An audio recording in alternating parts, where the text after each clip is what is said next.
Hey everybody, it's Cheryl. Welcome back to Technique of the Week. It's week 41, and this week we're going to be talking about craft store rub-ons.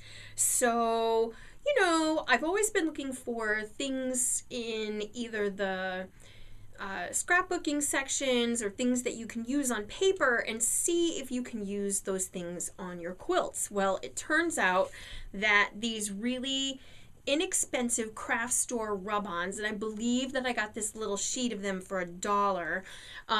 You can actually cut these out and rub them onto fabric. Now, you want to make sure that your fabric is ironed nice and flat, and you're not going to be using your iron on the actual craft store rub-on because it will stick to your iron and it won't come off. So what you're going to do is make sure that you have your pieces of fabric completely prepared, and then what you do is you take your craft store rub-on, cut it out, and then usually it comes with like a stick, and this one here came with a stick, and you lay your fabric onto a hard surface, so your craft store table or your cutting mat, and you're going to take that stick, flip over your rub-on, and rub the entire rub-on directly onto your fabric.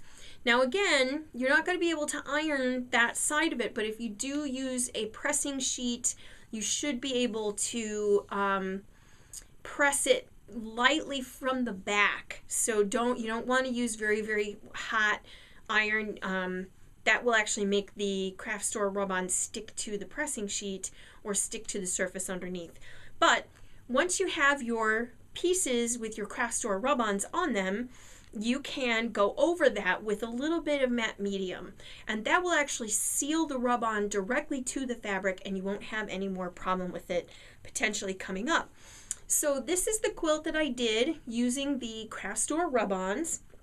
And these ones, came with these awesome little words, and, we had clocks and keys and all sorts of other fun stuff. Again, really super inexpensive. Look in the scrapbooking section for any kind of rub-ons and try them out on your fabric. And again, just use that little bit of matte medium. That'll seal that right to the fabric, and just be careful with your iron when you're ironing it.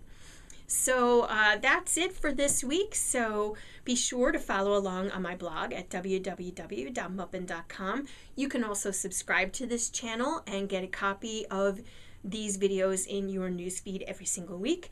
And be sure to sign up for my newsletter and get the 52 Technique of the Week checklist directly in your email so you can follow along right along with us. So thanks, have a great day, and I will see you again next week.